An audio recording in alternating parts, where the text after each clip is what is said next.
다시 할렐루야. 따라하세요. 하나님, 오늘도 큰 은혜 주실 줄 믿습니다. 옆 사람 축복해 주세요. 말씀대로 살다가 하나님의 역사를 경험합시다. 아멘. 서양 격언 중에 이런 게 있어요. 제일 가르치기 어려운 수학 문제는, 답이 있어요. 제일 가르치기 어려운 수학 문제는 뭐가 돼요? 우리가 받은 복을 세어보는 것이다. 세상에서 가장 가르치기 어려운 수학 문제가 뭐냐? 우리가 받은 복을 세어보는 거. 왜냐면 그만큼 받은 복은 세지 않고 없는 것, 모자란 것, 힘든 것, 지친 것, 그것만 집중을 하는 게 사람의 연약한 본성이거든요. 그래서 우리 찬송가도요, 아주 노골적으로 가사를 만든 찬양이 있어요.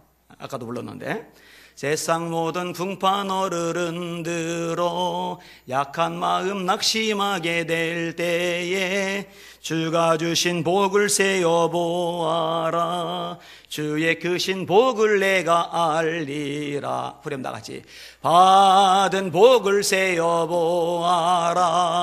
크신 복을 내가 알리라.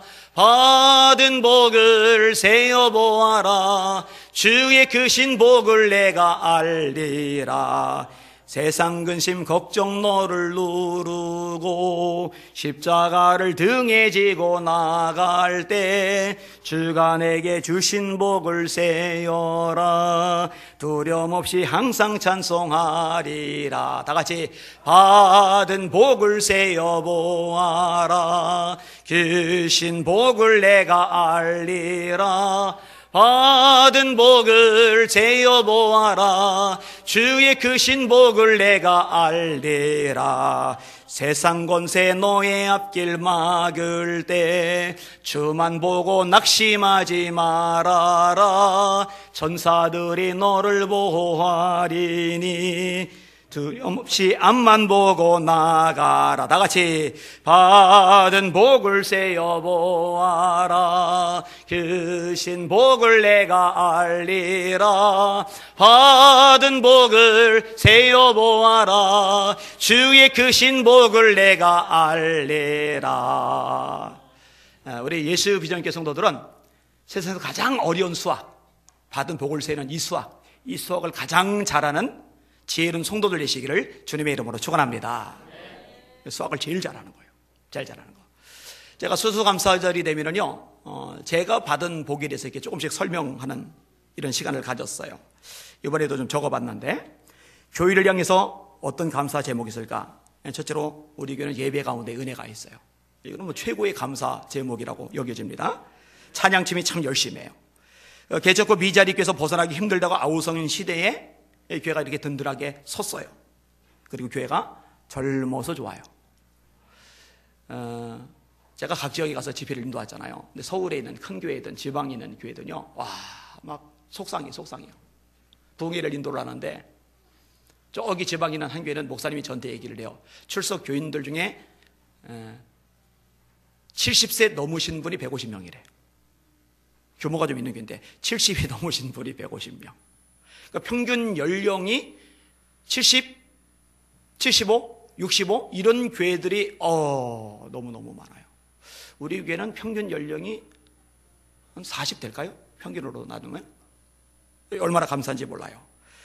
그리고 이 평균 연령을 낮추는 꼬맹이들이 여럿 있어서 감사해요. 시끄럽지만 옛날 같으면 제가 스트레스 받았지만 요즘은 제가 굉장히 너그러워졌어요. 정말 많이 변했어요. 사람은 변합니다. 그 다음에 가족에 대해서 감사해요. 가족들이 헌신하는 아내가 있어요. 아빠를 어려워할 줄 아는 아이들이 있어요. 당연히 어려워해야죠. 친구 같은 아빠, 저는 이 소리 되게 싫어합니다. 아빠는 아빠지 무슨 친구입니까? 친구는 친구고 아빠는 아빠예요. 당연히 순종을 잘합니다. 매주 가족들이 모여서 예배를 드리면서 일주일간 애웠던 하나님의 말씀 성경을 서로 이렇게 암송하며 체크를 해요. 이런 시간을 꾸준히 갖는 것, 이것도 감사해요. 왜냐면 아이들이 반발하면은 못한다고 버팅기면은 안 되거든요. 근데 아까 말했듯이 우리 애들은 아빠를 좀 무서워하거든요. 두고두고 무서워할 겁니다. 세 번째로 말씀 사역의 역사들이 참 많이 일어나서 감사해요. 이제 큰 교회 부목사님들 저희 교회로 이제 온 적이 있어요.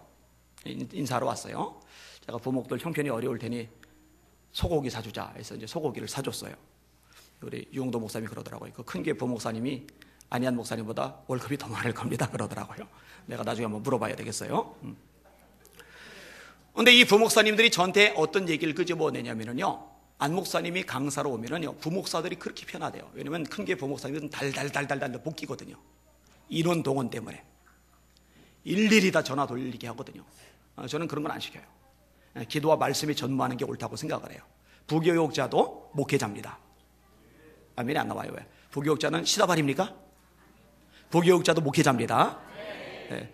그리고 부교육자 시절에 영성훈련이 충분히 돼야 그분들이 담임 목사님 갔을 때 목회를 잘하잖아요. 그 부목사일 때 속만 다 빼먹어서 영성하고 껍데기 남고 진이 빠져버리면요, 한국교 전체적으로 손해입니다.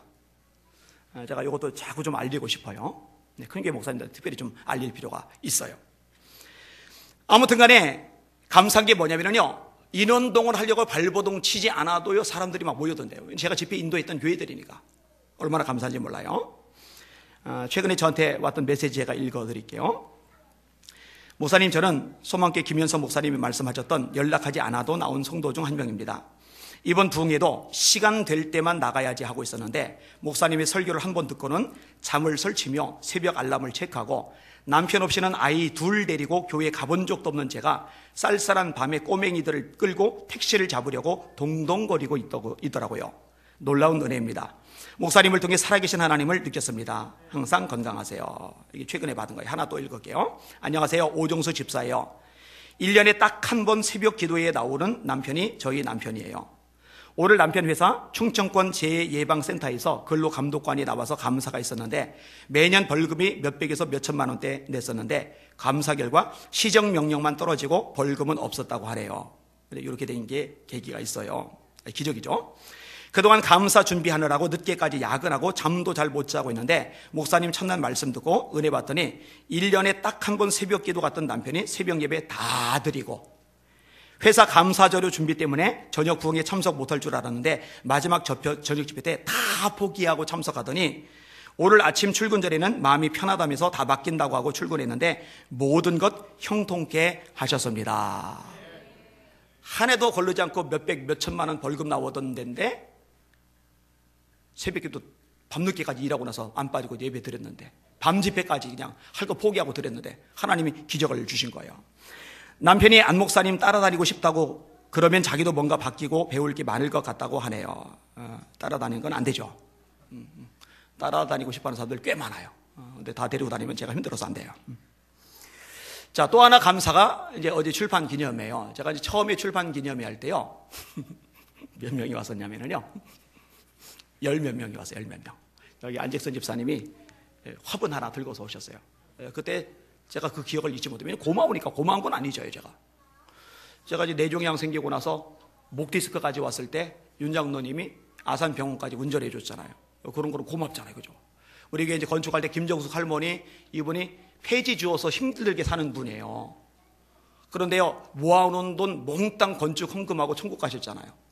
고맙잖아요. 이런 건 제가 평생 가도 못 잊어요, 이게. 고맙잖아요.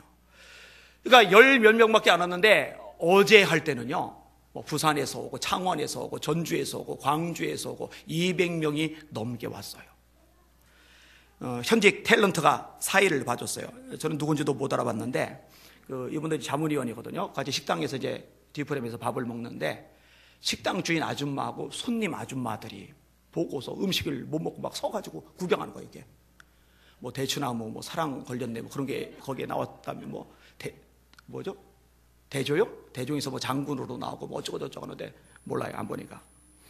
어떤 CTS 사장님도 오시고 국민일보 부장님도 오시고 또 청결심에서 취재도 오시고 또 우리 청년들이 와서 이제 안내서 오고 또 책 팔고 또 시상식 한다고 뒤에서 이게 거들어지고 얼마나 성황리에 끝난지 몰라요. 이 CTS에서 방송으로 나올 거예요. 그러니까 처음에 할 때는 10대 명 왔는데 지금은 커져요. 나머지 것들도 얼마나 제가 감사한지 몰라요. 근데 이런 거 말고요, 사실은 부정적으로 볼 수 있는 것들도 있어요. 그거는 이제 이따 끝날 쯤에 한번 언급을 할 겁니다. 근데 그것조차도 감사의 제목이 됩니다. 여기는 여러분들에게 주신 복이 분명히 많을 거예요. 세실 수 있는 지혜가 있기를 주님의 이름으로 축원합니다. 없는 거, 모자란 거, 아쉬운 거, 힘들 거, 답답한 거 그것만 세면 안 돼요. 복을 세야 돼요. 그래야 더 큰 복이 여러분에게 임하는 거거든요. 미국의 마츠시타 전기는요, 세계적인 기업입니다. 이 기업의 창시자가 하여튼 저명인사죠. 마츠시타 고노스케가 창시자입니다. 이분이 재미난 말을 했어요. 감옥과 수도원의 공통점은 갇혀 있다는 것이다. 차이점이 있어요. 감옥은 불평만 해요. 수도원은 감사만 해요. 감옥에 있어도 감사가 가능하다면 그 감옥이 수도원이 될 것이다. 세계적인 기업을 일으킬 만큼의 통찰력 있는 사람다운 이야기예요. 그죠? 똑같이 갇혀 있는데 감사하느냐 그렇지 않느냐 여기에 차이가 있는 거죠. 사실 감사는요, 환경적이기보다는 의지적입니다. 외형적이기보다는 내면적입니다. 이 감사라는 것은요, 조건적이기보다는 사실은 그 이상의 의미를 지니고 있습니다. 저에게 묵상할 때마다 감동을 주는 이야기가 다니엘 이야기입니다. 하나님 앞에 기도를 해요. 그러면은 사자굴에 들어가요. 갈갈이 찢겨 죽어야만 해요. 그러면은 기도를 잠깐 중단하고 30일만 중단하고 30일 이후에 기도하면은 아무 일이 없는데, 이 다니엘은 생각이 뭐냐? 내가 기도를 안 하느니, 기도를 중단하느니 차라리 기도하다가 죽자, 이 생각을 가진 사람이거든요.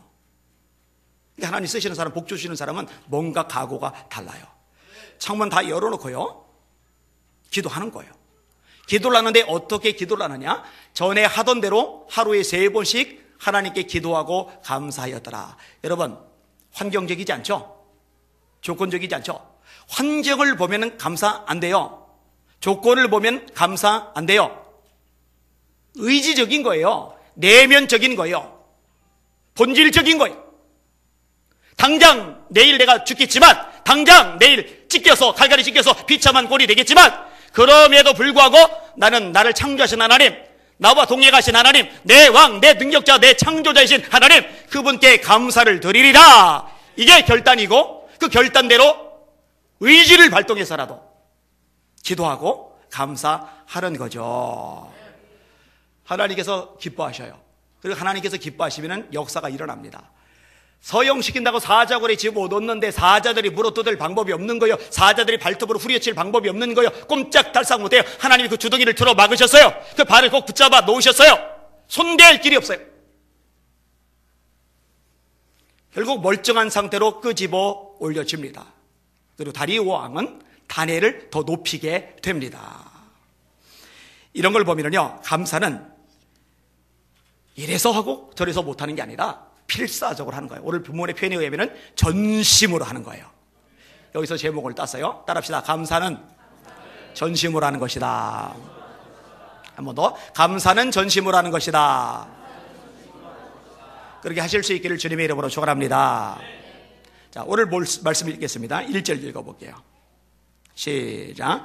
내가 전심으로 여호와께 감사하며 주의 모든 귀한 일들을 전하리이다. 아멘. 그 콜린 파월이라고 아시죠? 흑인 중에 아마 이 사람만큼 유명한 사람은 오바마 대통령밖에는 없을 거예요. 그죠?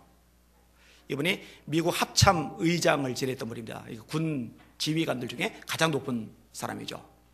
그 다음에 장관까지 지냈던 사람입니다. 그러니까 흑인들 중에 최초의 장관, 최초의 합참 의장. 그러니까 흑인들만 인정하고 존경하는 게 아니라 이 콜린 파월 하면은 콧대 센 백인 상류층 인사들도 숙이고 들어갈 만큼 인정해주는 존경받는 인사예요. 이분이 재미난 일화를 얘기를 해요. 이분이 어렵게 살던 시절에 아르바이트를 했어요.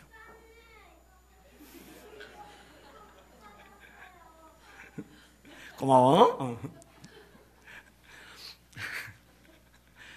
아르바이트를 하는데 한 인부가 이게 땅을 파요. 땅을 파는데 짜증이 꽉 찬 거예요. 원망 불평이 꽉 찬 거예요.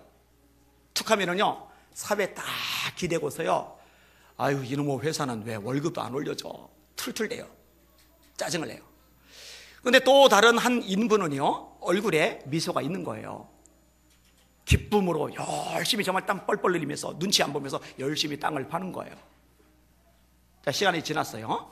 이분이 그 공사장에 다시 아르바이트를 갔어요. 콜린 파월 이분이 갔더니요, 그 삽에 기대고서 원망하고 불평하고 짜증내던 사람 여전히 삽에 기대고 원망하고 짜증나고 불평하고 있는데요, 그 열심히 기쁨으로 땅 파던 사람은요, 지게차를 운전하고 있는 거예요. 시간이 또 지났어요. 다시 그 현장에 아르바이트를 하러 갔어요.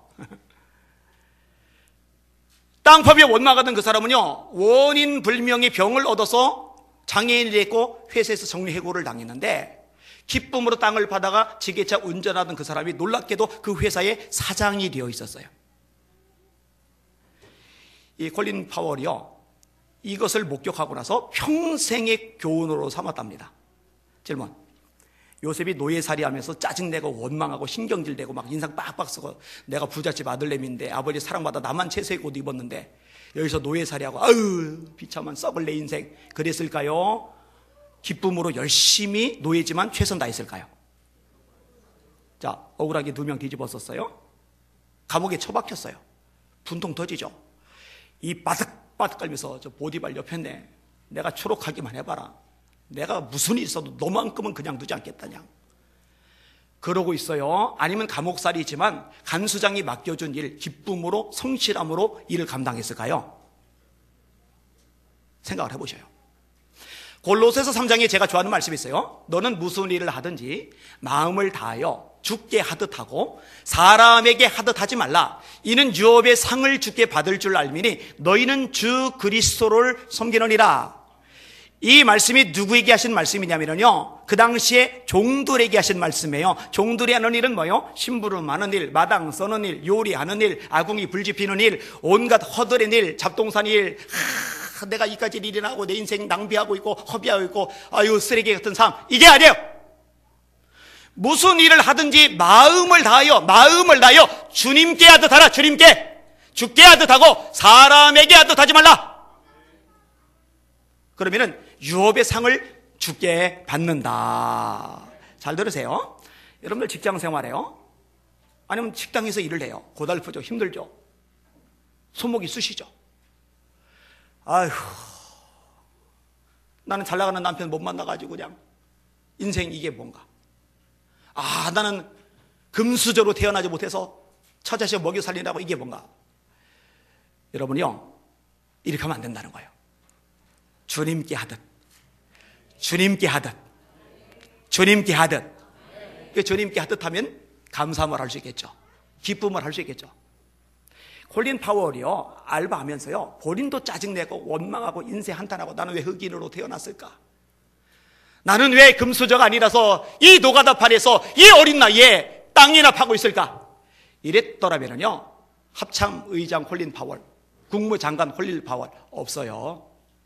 여러분, 그런 사람이 무슨 수로 성공을 하고 성장을 하고 변화가 되고 큰 일을 할 수가 있겠습니까? 포항에 갔을 때 이제 김용보 PD가 저를 찾아와서 밤 12시 넘어까지 일을 했어요. 극동방송은 굉장히 전투적이에요. 그리고 군대 조직 같아요. 오늘 갑자기 너 부산 가라. 그럼 다음날 짐 싸서 부산 가요. 포항 가라. 그럼 가요. 이런 구조예요. 이런 구조. 거의 선교사 수준이에요. 이제 포항으로 갔잖아요. 근데 원래는 부산에 있다가 포항으로 발령됐는데 또 언제 발령날지 몰라요. 부산에 집이 있는데. 그래서 아내하고 애들은 부산에 남겨두고 본인은 포항에서 사는 거예요. 그리고 일주일에 한 번씩 1시간 반 걸려서 이제 부산 가가지고 가족들 있다 오고. 근데 이런 얘기를 끄집어내요. 참 감사하다고. 참 감사하다고. 빨리 서울로 가야지 이런 생각도 없다고. 포항은요 너무 느리대요. 서울에 비해서 한없이 느리대요. 그 포항 사는 목사님이요, 포항은 70년대 사는 것 같아요. 근데 이 친구 얘기는요, 거기서 하나님이 자기를 훈련시키신대요. 하나님을 깊이 만난대요. 그러면서 감사하며 자족하고 있더라고요. 따라합시다. 내가 모든 형편에 자족하기를 배웠노니. 여러분, 그거 배우는 거예요.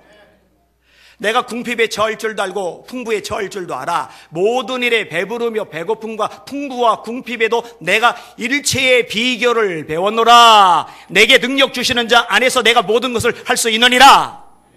이 빌립보서 4장의 말씀이거든요.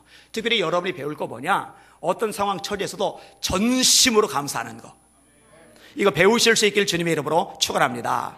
오늘 다윗이 그런 고백을 하죠. 내가 전심으로 감사한다. 그런데 다윗은 정말 이대로 해요. 자, 사울 피해 도망자 되죠. 여러분, 그때 다윗이 감사하기도 합니까, 안 합니까? 하죠. 먹고 살기 막막한데, 생명의 위협을 느끼는데,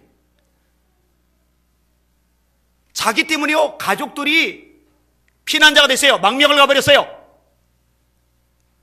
여러분이 여러분 혼자 빚진 것 때문에 도망자, 노숙자가 된 거 차원으로 끝나지 않고 여러분의 가족들이 뿔뿔이 다 도망자로 살아야 된다고 생각을 해보셔요. 다윗 하나 때문에요, 다윗 혼자만 노숙자 생활, 동굴 생활한 게 아니라 가족들이 다 그렇게 살아야 됐어요. 근데요, 그때도 감사가 나와요. 그건 전심으로 하는 거죠. 자, 압살롬이 반란 일으켰을 때 울면서 도망가요. 울죠. 어떻게 안 울 수 있어요? 맨발로 도망가요.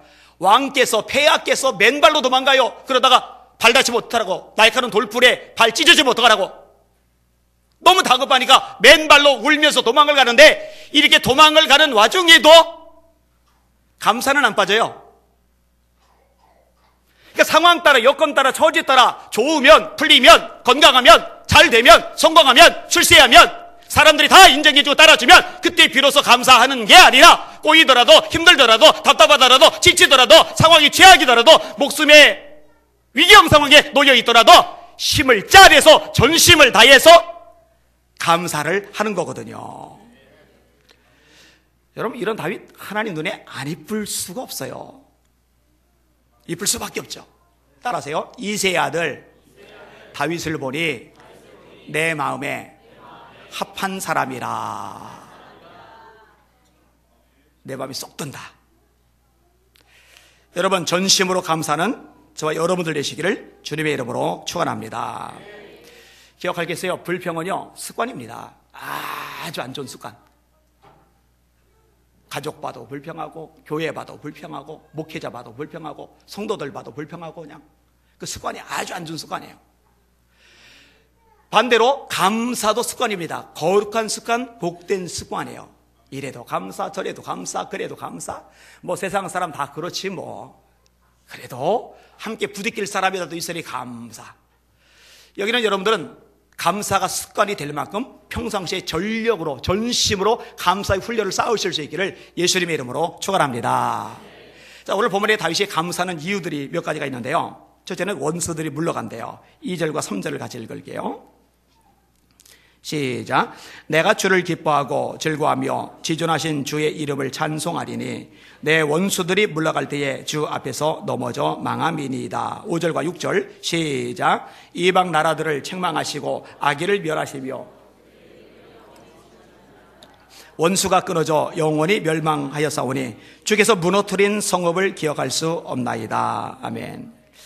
여러분, 하나님이 지켜주지 않으시면요, 원수들의 틈바구니에서 살기 힘들어요. 상처투성이 만신창이가 돼가지고요, 진짜 시궁창이 진흙바닥에 뒹굴르는 존재가 될 수밖에 없어요. 근데 참 감사하게도 하나님이 원수의 손아귀에서 삼켜지도록, 완전히 망하도록 내버려 두지 않으시고 저와 여러분을 건져내신다는 거 믿으실 수 있길 바랍니다. 사실 건져내셨으니까 여러분 여기 와서 이렇게 예배 드리고 있는 거죠. 안 그랬으면 벌써 다 삼켜졌죠. 다윗의 시편 23편에도 동일한 고백이 있어요. 주께서 내 원수의 목전에서, 원수가 또 나와요. 원수의 목전에서 상을 베푸시고 기름으로 내 머리에 바르셨으니 내 잔이 넘치나이다. 원수가 바로 옆에 있는데요, 원수의 앞이라고 돼 있잖아요. 나를 못 건드려요, 못 죽여요, 못 때려요, 못 찔러요. 그 원수가 빤히 시퍼렇게 눈 뜨고 보는 앞에서 차려놓은 밥상에서 밥을 마음 편하게 먹고 있어요. 그 얘기예요. 주께서 원수의 목전에서 내게 상을 베푸셨다. 근데 이 원수가 왜 나를 눈에 가시처럼 여김에도 불구하고 못 건드리고 있느냐? 가만히 꼿꼿이 서서 구경만 하고 속 부글부글 끓고만 있느냐? 내 곁에 하나님이 함께하고 계시기 때문에. 그 하나님 눈치 보느라고 못 건드는 거거든요. 여러분, 여러분들을 괴롭히는 원수 하나님이 물러가게 하신다는 거 믿으시길 바랍니다. 오늘 안 오셨네. 유경찬 성도 얘기를 하려고 그랬는데, 이분이 처음 교회에 왔을 때 교회에 온 이유가 있어요. 죽을까 봐 왔어요. 저녁에 이제 잠을 못 자고, 왜냐면 자꾸 귀신이 보이거든요. 눈앞에 귀신이 왔다 갔다 하는 게. 빨간 옷을 입은 여자아이가 사람이 아니에요. 왜냐면 사람이면 몸 안에 못 들어오거든요. 몸에 쏙 들어왔다가 또 쏙 빠져나갔다가. 이러니까 잠 못 자고, 잠을 못 자니까 운전하다가 막 들이받고 막 이러니까 찾아오신 거죠. 그래서 제가 첫날 찾아왔을 때 그 얘기를 끊지 못했어요. 이거 귀신 따위는 아무 문제 안 됩니다. 그리고 머리에다 손대고 내가 나사리 예수 이름에 오노니 괴롭힌 더러운 귀신 떠나갈지어다 선포를 했는데 다 도망갔어요. 할렐루야. 근데 이제 나머지 연약함들인데 이거는 기도가 쌓여야 해결돼요. 그래서 제가 그걸 얘기를 했는데, 기도 훈련은 아직 잘 안 되시는 부분은 있는 것 같아요. 기도를 좀 더 하시면 좋겠다 생각을 하는데 또 개인적으로 이 얘기를 할 거예요.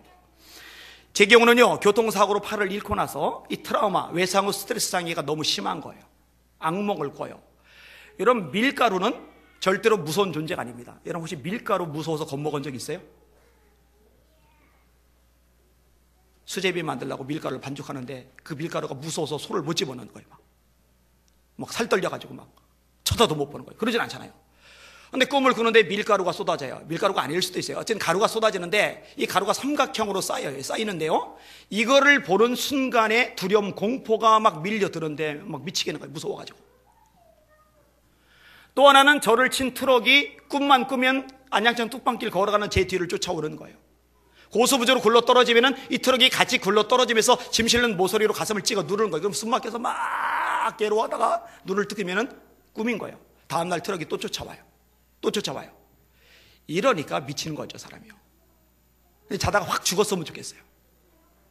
근데 천만다행으로 자살하거나 죽지는 않고, 초등학교 때 까불며 장난치며 다녔지만 교회에 가서 날마다 기도하는 거예요. 하나님, 나 아파요, 나 힘들어요, 나 외로워요, 무서워요, 그냥 죽었으면 좋겠어요. 그냥 이런 얘기만 되풀이하는데, 기도하다가 중학교 2학년 때 성령의 충만을 받는데, 성령의 충만을 받으면서 악몽도 두려움도 공포도 저를 두렵게 하던 흑암의 세력들도 다 물러가 버렸어요. 할렐루야.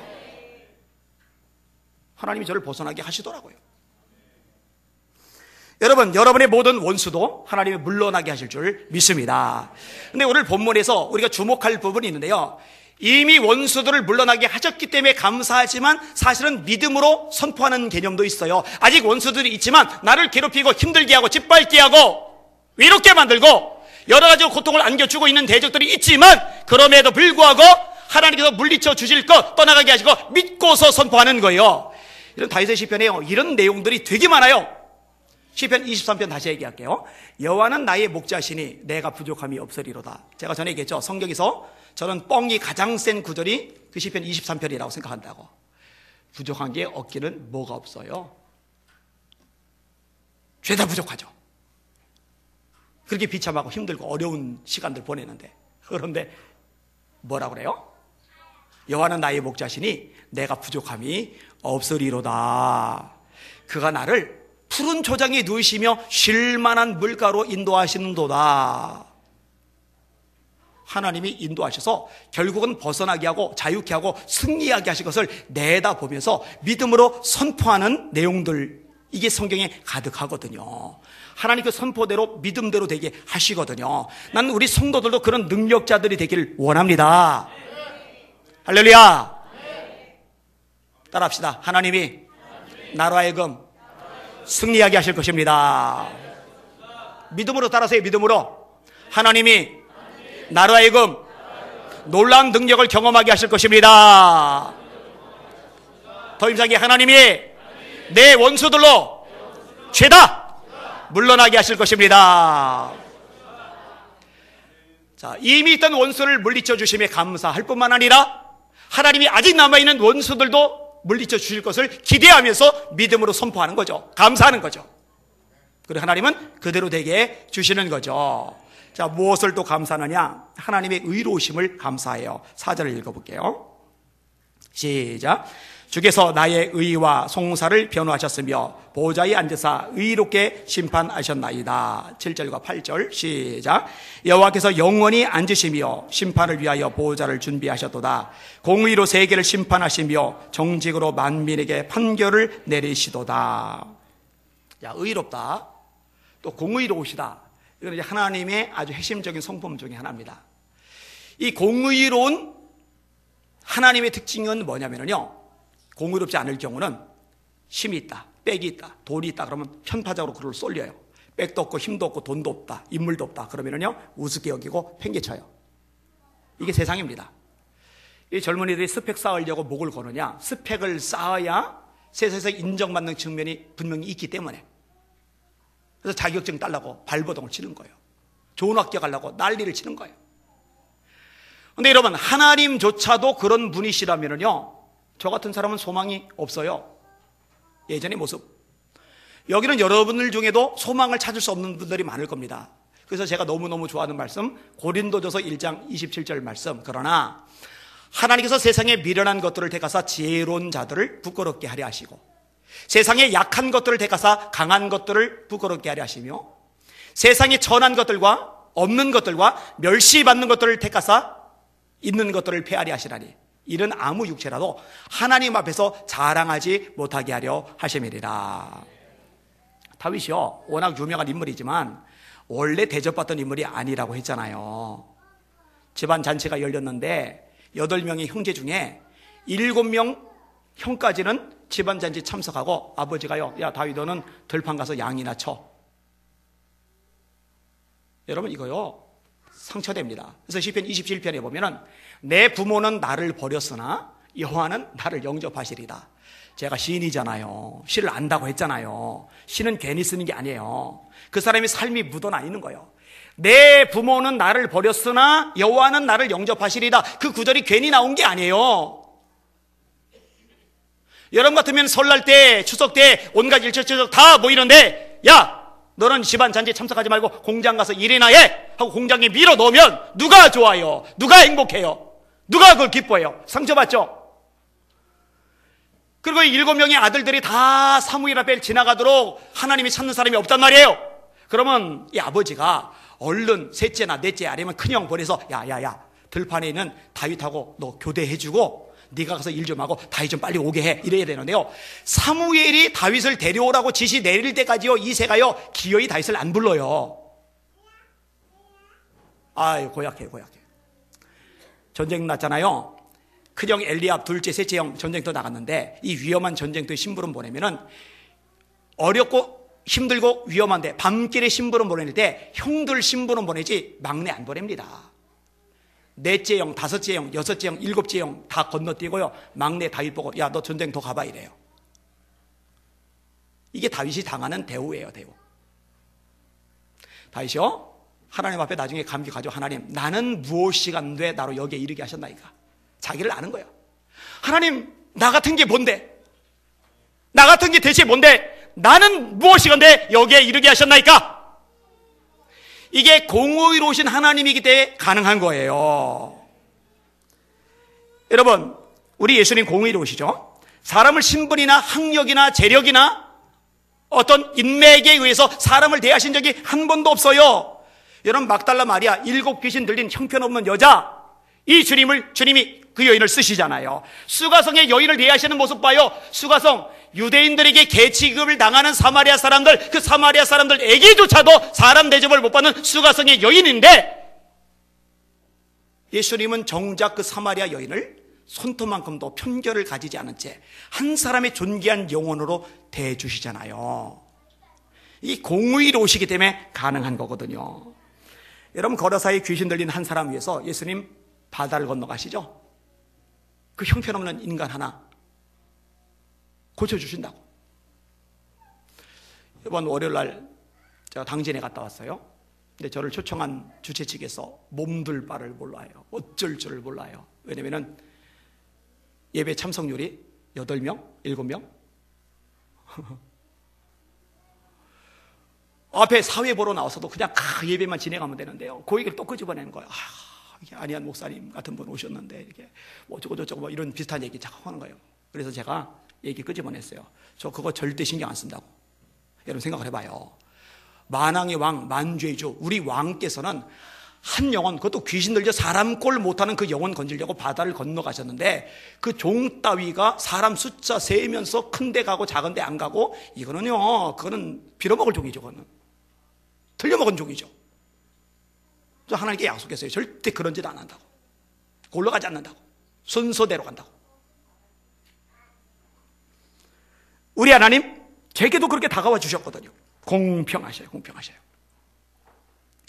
나 가진 재물 없으나, 나 남이 가진 지식 없으나, 난 남에게 있는 건강이 있지 않으나, 나 남이 없는 것 있으니,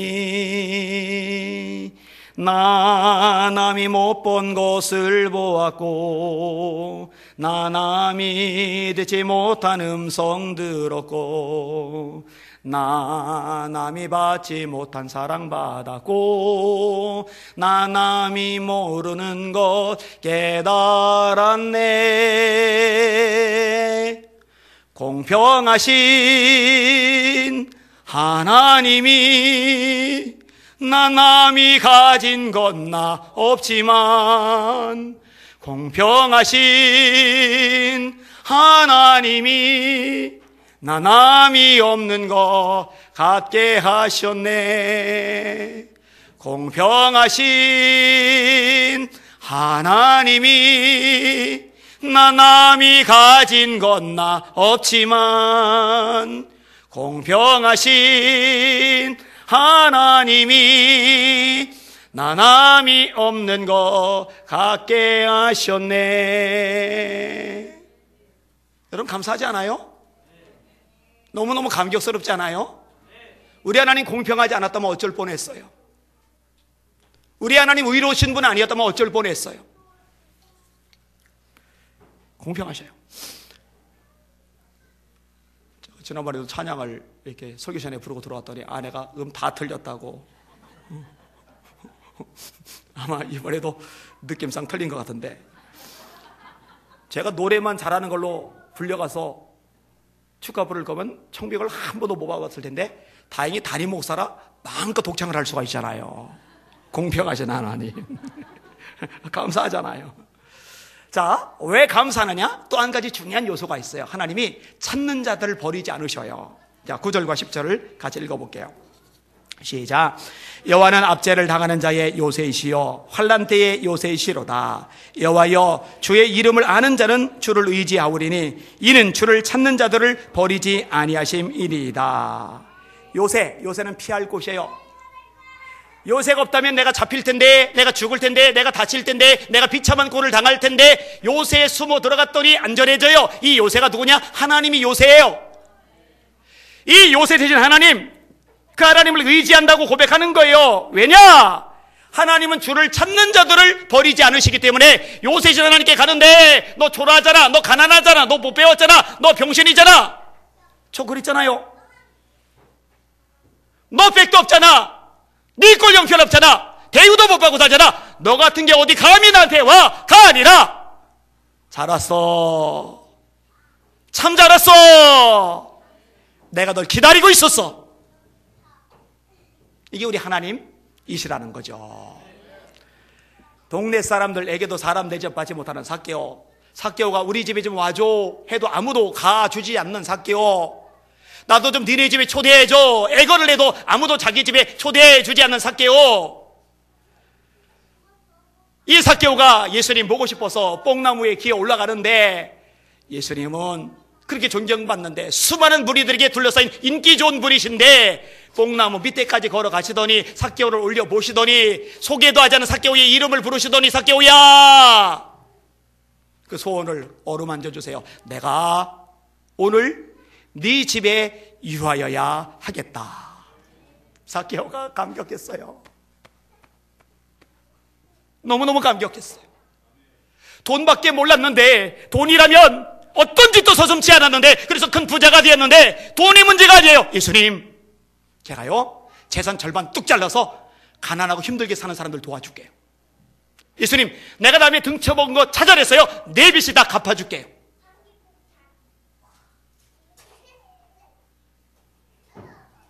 감격한 사개오의 고백.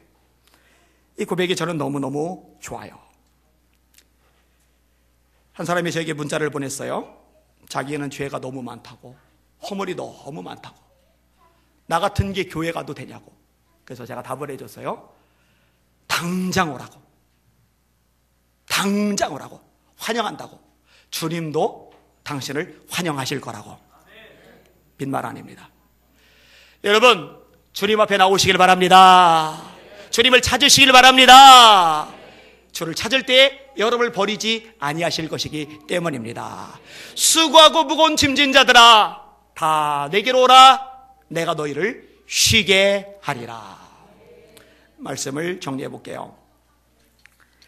감사는 전심으로 하는 거예요. 전심으로 힘을 짜내서, 마지막 힘을 짜내서. 오늘 본문에 다윗이 하나님께 감사를 하는데 원수를 물러가게 하시니까 감사하는 거예요. 공평하게 자기 같은 사람도 대우해 주시니까 감사하는 거예요. 하나님을 찾을 때 밀어내지 않고 버리지 않고 품어주시니까 감사하는 거예요. 제가 아까 좋은 것들만이 아니라 그렇지 않은 것도 있다고 얘기했잖아요. 사실 건국대학교에서 설교할 때 제가 그 얘기를 했어요. 근데 다시 칼럼으로 정리를 했어요. 신문에 아직 올리기 전입니다. 여러분 따끈따끈한 걸 미리 들으시는 거예요. 허리가 너무 아파서 꼼짝할 수가 없었습니다. 차를 타기도 힘들었고 걷기도 힘들었습니다. 누웠다가 일어날 때, 또 다시 누울 때, 앉았다가 일어날 때, 또 다시 앉을 때, 그때는 통증이 장난이 아니었습니다. 모처럼 교육자들과 함께 바람을 쐬러 갔을 때도 아픈 것을 참느라고 끙끙거려야 했습니다. 공연히 민폐를 끼치는 상황이 된 것입니다. 아카시아 병원에 가서 사진을 찍었는데 허리 디스크라고 합니다. 후에 성도 중에 간호사인 이은미 자매가 자신이 일하는 필립 메디컬 센터에서 전체적으로 검진을 받게 해줬는데 그때도 허리 디스크로 나왔습니다. 그 외에도 문제들이 나타났는데 갑상선에 혹 여러 개가 있다고 합니다. 옆구리에는 피와 지방종이 있는데 조금 더 커지면 수술하라고 합니다. 이빨은 죄다 금이가 있으니 단단하거나 질긴 것은 아예 먹지 말라고 합니다. 제가 운전하고 휴게소에서 오징어 씹는 재미로 다니는데, 오징어 안녕. 이제 오징어 못 먹어요. 질기고 먹으면 안 된대요. 폐에도 문제가 있다고 나왔습니다. 폐가 문제가 있다는 것은 작년에 알았습니다. 몇 개월 기침이 멎지 않아서 동네 병원에 갔더니 큰 병원으로 가라는 겁니다. 큰 병원에 갔더니 의사가 당장 입원하라고 했었습니다. 일정 때문에 안 된다고 했더니 의사가 제게 화를 냈습니다. 의사가 목사에게 화를 막 내요. 제 상태가 무척 안 좋다나요? 폐병 수준이랍니다. 그러다가 죽는답니다. 의사 말을 귀담아 들으라고 얼마나 씩씩거리는지 무척 민망했던 기억이 있습니다. 사실 이번에 발견된 것들 외에도 제게는 여러 약함들이 있습니다. 중1 때 사고로 왼팔을 잃었는데 수십 년이 지나다 보니 왼팔의 남은 부분이 너무 약해져서 1년 내내 통증이 심합니다. 하루 종일 의수를 차고 있어야 하는 때는 극도의 인내심을 가지고 버텨야 합니다. 잘린 쪽 뼈가 약해지고 뾰족해져서 살을 계속 찔러댑니다. 안에서 밖으로 찌르는 거예요. 뼈끝을 잘라내려 해도 그렇게 하면 너무 짧아져서 의수를 낄 수가 없게 되니 그냥 통증을 참는 수밖에 없습니다. 제가 종종 이렇게 늘 때가 있어요. 정 아플 때는요, 사람들 봐도 살금살금 이렇게 넣는 이유는 주물르는 거예요, 이렇게. 그렇게 왼팔이 없다 보니 오른쪽 팔만 무리하게 사용하게 되고 덕분에 오른쪽 팔에도 무리가 왔습니다. 과부하가 걸린 겁니다. 한 손으로 글을 많이 쓰다 보니 손가락에도 문제가 생겼습니다. 글을 쓸 때뿐만 아니라 평상시에도 손가락이 콕콕콕 쑤시는 겁니다. 파라펜이 좋다고. 이 파라펜이 뭐냐면은 양초 녹여서 뜨겁게 녹여서 거기다 이렇게 담그고 있는 거예요. 해봤는데 효과가 없고 염증약을 손에 바르게 됐는데 그거 역시 별것 없네요. 글은 계속 써야 하는데요. 이런 이야기를 하는 게 민망하지만 제게는 치질도 있습니다.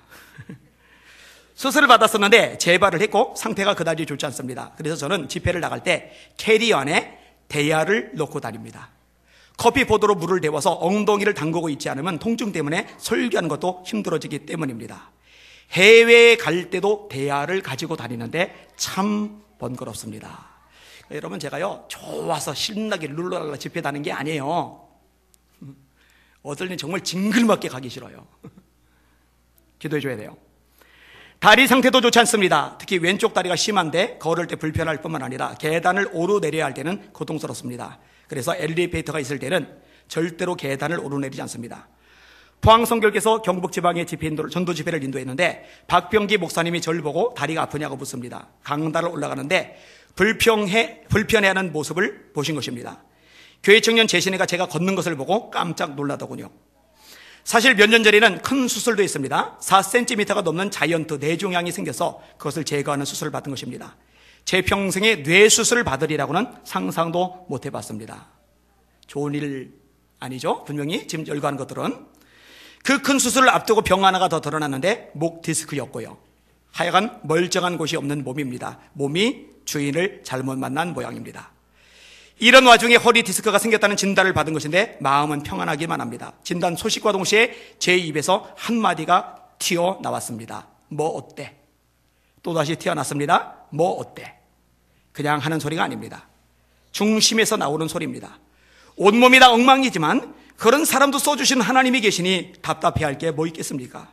원래 모자라고 형편없고 문제투성이고 자격 미달인 사람을 놀랍게 쓰시는 것이 하나님의 특기 아닌가요? 하나님 은혜를 생각하니 그저 감사하고 또 감사할 뿐입니다. 이 글을 쓰는 순간에도 울컥하는 것이 속에서 올라옵니다. 하나님의 은혜에 너무 감격스러워서 눈물이 납니다. 낡아서 없어지기보다 닳아서 없어지고 싶다는 휘필드 목사님의 고백이 너무 좋아서 저도 그렇게 살게 해달라고 기도했는데 제 기도에 응답해 주신 하나님께 감사드립니다. 마지막 한번 따라합시다. 감사는 전심으로 하는 것이다. 우리 하나님의 마음에 기쁨이 되는 진짜 감사자들 다 되시기를 예수님의 이름으로 축원합니다. 축원합니다. 기도하겠습니다. 이전에 하나님 앞에 회개하는 기도를 드릴게요. 하나님,